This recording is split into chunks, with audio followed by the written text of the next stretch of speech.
Sanafi yang sudah bergabung bersama kami secara daring. Assalamualaikum warahmatullahi wabarakatuh. Ustadz Mukhlis, gimana kabar Ustadz?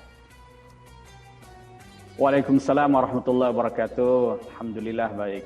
Alhamdulillah. Baik, kita langsung ke informasi yang pertama Ustadz. Ini ada pemilik akun Facebook berinisial SNR diringkus aparat Polres Lampung Timur setelah aksinya dalam membakar bendera merah putih diunggah ke media sosial.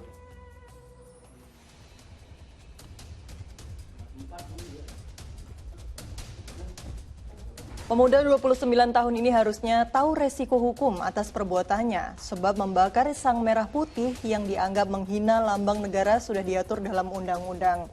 Unggahan tersangka di akun media sosial miliknya diunggah pada 30 Maret lalu dan viral terutama di wilayah Lampung. Selain membakar, pria asal desa Tulung Pasik tersebut juga tampak menginjak-injak bendera. Dalam video berdurasi sekitar 2 menit tersebut. Kepada polisi, aksi tersebut diakui lantaran kecewa dengan kepemimpinan pemerintah RI. Polisi akan memeriksa kejiwaan pelaku. Undang-Undang ITE juga akan memberatkan aksi pelaku. Junto pasal 428 Undang-Undang ITE dan atau pasal 66 Junto pasal 24A terkait Undang-Undang tentang bendera, bahasa, dan lambang negara. Ya, astagfirullahaladzim. Ini sebagai warga negara yang baik, kita kan seharusnya menghormati bendera sebagai simbol negara ya Ustadz. Dan perbuatan ini juga bisa dikatakan sebagai perbuatan yang menghina lambang negara kita. Ustadz Mukhlis, ini bagaimana tanggapannya Ustadz? Ya betul, jadi bendera itu adalah simbol negara yang harus dihormati ya.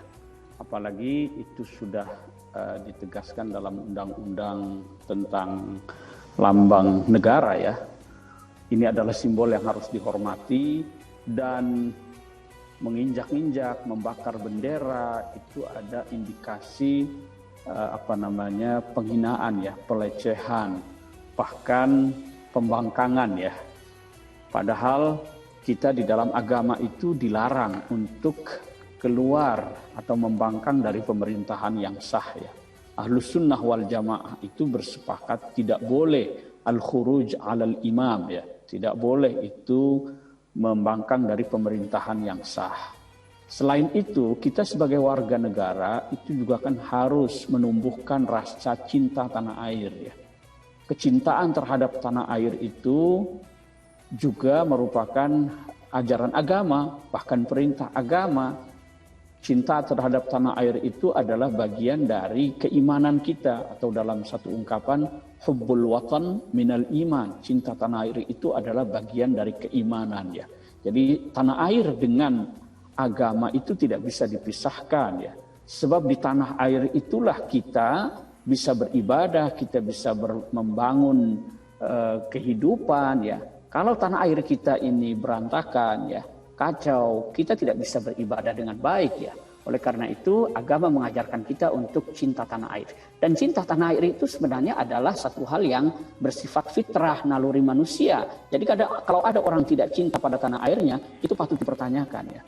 Rasulullah Shallallahu Alaihi Wasallam saja itu sangat mendambakan kota Makkah ya setelah beliau hijrah ke Madinah.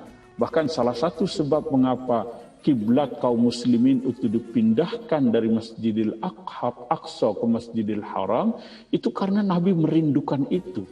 Masjidil Haram itu ada di kampung halamannya. Nabi merindukan itu dan bermohon kepada Allah, akhirnya Allah kabulkan. Ini adalah bentuk apresiasi ya Islam terhadap rasa cinta terhadap tanah air. Ya, Masya Allah, cinta tanah air adalah bagian dari keimanan. Jadi Ustadz, ini memang ada ajaran di dalam Islam yang mengatur tentang bagaimana kita sebagai warga negara harus patuh pada aturan di mana tempat kita tinggal ya Ustadz ya? Betul, betul.